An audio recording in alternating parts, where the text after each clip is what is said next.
तो चलिए फ्रेंड्स, आज की इस वीडियो में शुरू करते हैं। एनसीईआरटी का एक कंटेंट मैंने आप लोगों को से पूछा कि क्या चाहिए, तो आप लोगों ने बताया एनसीईआरटी का कंटेंट दीजिए।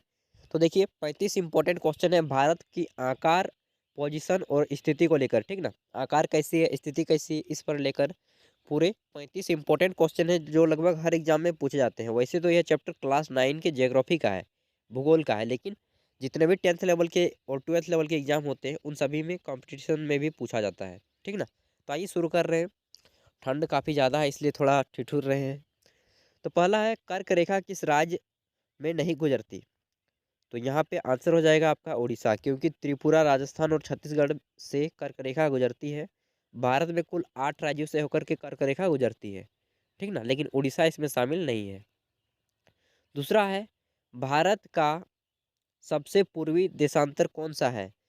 तो 97 डिग्री 25, यहाँ पे इसका आंसर हो जाएगा 97 डिग्री 25 पूर्वी देशांतर भारत का सबसे पूर्वी देशांतर है, जो कि अरुणाचल प्रदेश में पड़ता है। ठीक। अगला है आपका उत्तरांचल, यानी कि उत्तराखंड, उत्तर प्रदेश, बिहार, पश्चिम बंगाल और सिक्किम की सीमाएं किस देश को छूती हैं? तो नेपाल देश को इतने सारे यानी कि 5 राज्यों की सीमा छूती है।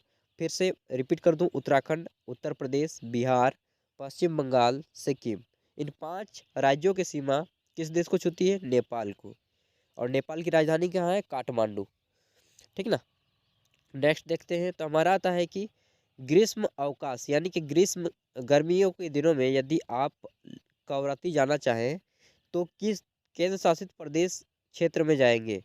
तो कवरत्ती किसकी राजधानी है? लक्षद्वीप की। तो सिंपल सी इसका आंसर हो जाएगा लक्षद्वीप जाएंगे। ठीक, जो कि अरब सागर में स्थित है।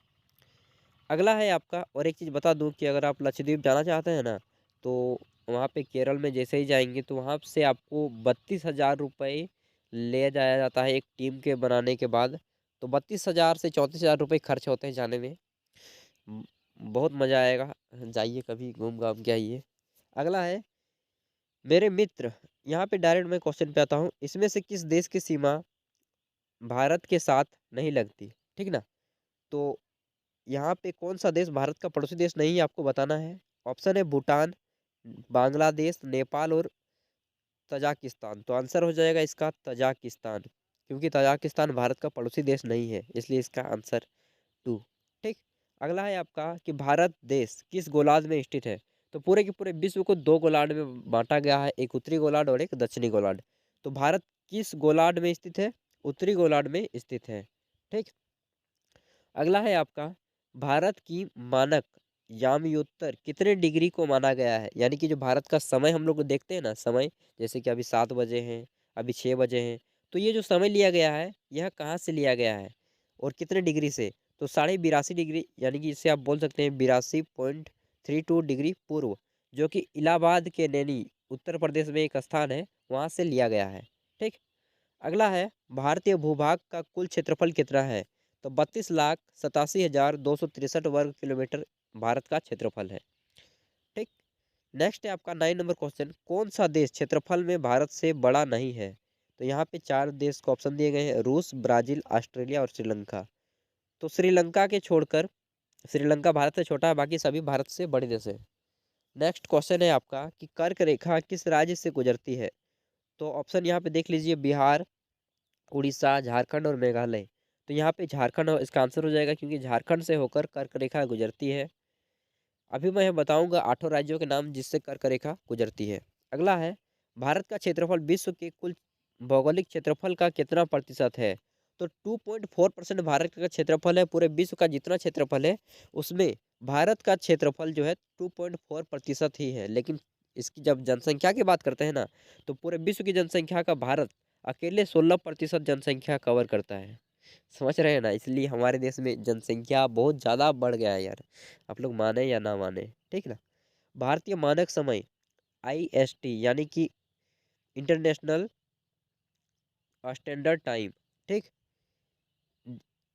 भारतीय मानक समय GMT, यानी कि ग्रीनविच मीन टाइम, GMT का फुल फॉर्म होता है GMT का, ग्रीनविच मीन टाइम, जो कि यूनिवर्सिटी से लिया गया है, यह लंदन में है।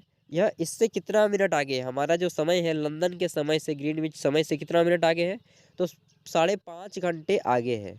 ठीक, यानी कि अभी अगर हमारे 5:30 बज रहे हैं तो या 7 बज रहे हैं, तो आप पीछे कर दीजिए 5.5 घंटा, उतना समय वहाँ पे हो रहा होगा, रात के लगभग 3 बज रहे होंगे लंदन में। ठीक, अगला है भारत में सबसे लंबी तटरेखा, यानी कि भारत का सबसे ऐसा राज्य बताइए जहाँ पे जो राज्य सबसे ज़्यादा समुद्री एरिया कवर करता है, सबसे ज़्यादा समुद्र से लगता है, तो गुजरात इसका आंसर हो जाएगा। तट रेखा, ठीक ना, कोस्ट किसके पास सबसे ज़्यादा है? गुजरात के पास, सबसे लंबी तट सीमा गुजरात के पास। ठीक, अगला है इनमें से कौन सा देश भारतीय उपमहाद्वीप देशों की गिनती में नहीं आता? तो दोस्तों भारतीय उपमहाद्वीप, भारत को जो है एक उपमहाद्वीप का श्रेणी दिया गया है। इसमें 5 देश आते हैं, मैं यहाँ पांचों देशों का नाम बता देता हूँ। पहला है आपका भारत, दूसरा है बांग्लादेश, तीसरा है पाकिस्तान, चौथा है आपका नेपाल और पांचवा है भूटान। इन 5 देशों को मिलाकर भारतीय उपमहाद्वीप कहा जाता है। तो इसमें कौन सा देश शामिल नहीं है? तो चीन इसमें शामिल नहीं है। ठीक, अगला है वर्तमान स्थिति के अनुसार कौन सा कथन सही है? तो भारत में कितने राज्य और कितने केंद्र शासित प्रदेश है, इसको लेकर कथन है। तो भारत में वर्तमान समय में 28 राज्य और 9 केंद्र शासित प्रदेश है। आपको मालूम है कि जम्मू कश्मीर पहले राज्य था, अब केंद्र शासित प्रदेशों में बट गया, 2 केंद्र शासित प्रदेश। ठीक ना, जम्मू कश्मीर और लद्दाख, लेह। ठीक, तो 8 राज्य और 9 केंद्र शासित प्रदेश हो गए हैं। 28 स्टेट एंड 9 टेरिटरी स्टेट। ठीक, अगला हम देखते हैं, तो हमारा है 16 नंबर, भारत और श्रीलंका को अलग करने वाली जल संधि। तो भारत और श्रीलंका के बीच कौन सी जल संधि को अलग करती है? तो पाक जल संधि नाम दिया गया है। पाक का मतलब आप पाकिस्तान मत समझ लीजिएगा, पाक जल संधि नाम है। ठीक ना, तो यह जो पाक जल संधि है, एक तरह से सीमा है भारत और पाकिस्तान के बीच, सॉरी भारत और श्रीलंका के बीच। ठीक, भारत और श्रीलंका के बीच पाक जल संधि अलग करती है। अगला देखते हैं, तो हमारा 17वां क्वेश्चन है कि क्षेत्रफल की दृष्टि से भारत विश्व का कौन सा देश है? तो 7वां देश है क्षेत्रफल की दृष्टि से। विश्व का सबसे बड़ा देश है आपका रूस, ठीक, जिसे आप रसिया बोलते हैं, और रूस की राजधानी है मॉस्को। अगला है भारत की स्थल सीमा रेखा कितनी है? तो भारत की टोटल जो है जमीन में स्थल सीमा जिसको बोलते हैं, ठीक ना, जमीन, वह स्थल सीमा कितनी है? 15,200 किलोमीटर, 15,200 किलोमीटर है। अगला है कौन सी रेखा भारत को लगभग 2 बराबर भागों में बांटती है? तो कर्क रेखा जो है भारत को लगभग 2 बराबर भागों में बांटती है। अब आ जाता है कर्क रेखा जो है कितने राज्यों में है? 8 राज्यों में। उन 8 राज्यों के नाम जान लीजिए। पहला है गुजरात, दूसरा है आपका राजस्थान, तीसरा है आपका मध्य प्रदेश, चौथा है आपका छत्तीसगढ़, पांचवा झारखंड, छठा पश्चिम बंगाल, सातवां त्रिपुरा और आठवां मिजोरम। इन सभी से होकर एक रेखा गुजरती है, उस रेखा का नाम क्या है? कर्क रेखा, इन 8 राज्यों से होकर के। ठीक, अगला है भारत की यामोत्तर देशांतर रेखा किस स्थान से होकर गुजरती है? तो जो आपका अभी बताए ना मानक समय, ग्रीनविच मीन टाइम, वह भारत की किस राज्य में है? उत्तर प्रदेश में। और यहाँ पे मिर्जापुर लिखा गया है, लेकिन मिर्जापुर नहीं है, वह इलाहाबाद है। इलाहाबाद का एक जिला है उत्तर प्रदेश का, और उसका एक शहर है नैनी, स्थान का नाम है, उसी स्थान से लिया गया है। अगला है भारत के पूर्वी पड़ोसी देश कौन से हैं? तो भारत के पूर्व में 2 पड़ोसी देश हैं, बांग्लादेश और म्यांमार। और दोनों को यहाँ पे मैं कुछ बता देना चाहूँगा कि म्यांमार से पहले इसका नाम बर्मा था, और बांग्लादेश से पहले पूर्वी पाकिस्तान कहा जाता था बांग्लादेश को। ठीक, और म्यांमार को बर्मा कहा जाता था। ये दोनों भारत के पूर्वी पड़ोसी देश है, यानी कि पूरब में है। अगला देखते हैं, तो भारत के उत्तर में पड़ोसी देश कौन से हैं? भारत के उत्तर दिशा में कौन कौन से पड़ोसी देश हैं? तो भारत के उत्तर दिशा में 3 पड़ोसी देश हैं, चीन, नेपाल और भूटान। ठीक, अगला है कि भारत के उत्तर पश्चिम में कितने पड़ोसी देश हैं, या फिर कौन कौन से हैं? तो 2 पड़ोसी देश हैं उत्तर पश्चिम में, पहला है पाकिस्तान और दूसरा है अफगानिस्तान। ठीक, पाकिस्तान और अफगानिस्तान 2 उत्तर पश्चिम में पड़ोसी देश हैं। भारत के टोटल 9 पड़ोसी देश हैं, जिसमें से 7 जमीन पर है यानी कि स्थल सीमा में है, और 2 जल पर है यानी कि जलीय सीमा में है।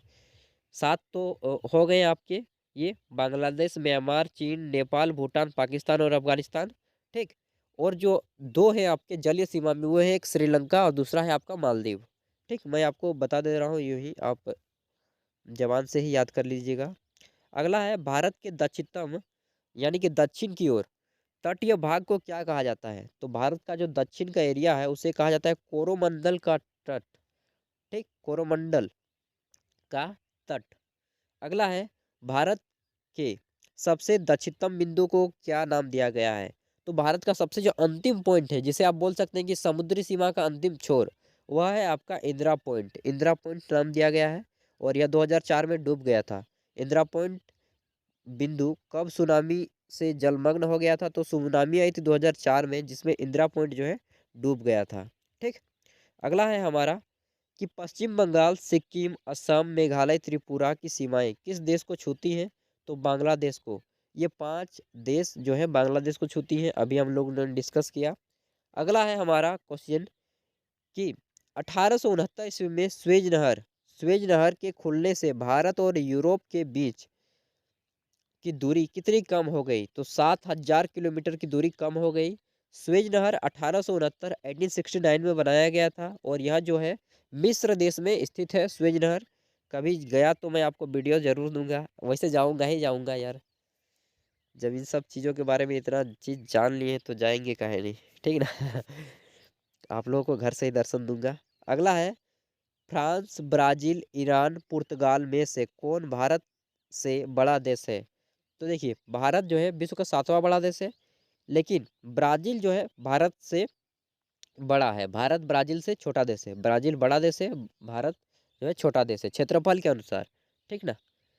अगला देखते हैं और यहाँ पे पूछा जाएगा कि ब्राजील किस महादेश का है? तो भारत दक्षिण अमेरिका का एक देश है। ठीक, दक्षिण अमेरिका का एक देश है ब्राजील।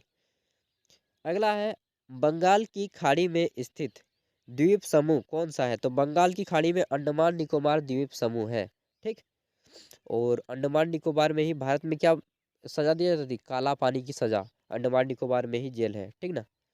अगला है आपका भूमध्य सागर और लाल सागर को जोड़ने वाली नहर को क्या कहते हैं? तो स्वेज नहर कहते हैं। भूमध्य सागर और लाल सागर को जोड़ने वाली नहर बहुत ही अच्छा नहर है ये, मतलब कि लगेगा कि एक नदी की तरह है। ठीक ना, ऐसा मैंने मतलब देखा है। अभी तक तो गया नहीं हूँ यार, मजा आ जाता है।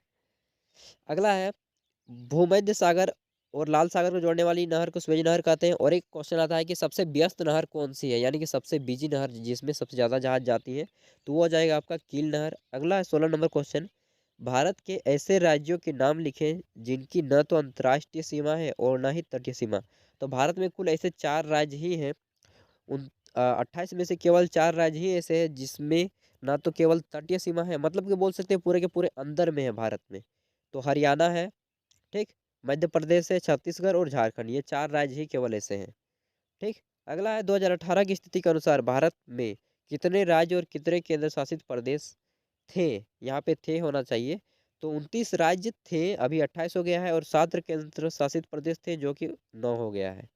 ठीक, तो यहाँ पे टोटल हम लोगों ने 35 से ज़्यादा क्वेश्चन कर लिए हैं जो कि आपके एग्जाम में काफ़ी मदद करेंगे। तो चलिए फिर मिलते हैं एक नेक्स्ट वीडियो के साथ, तब तक के लिए bye. Thank you for watching this video and bye bye.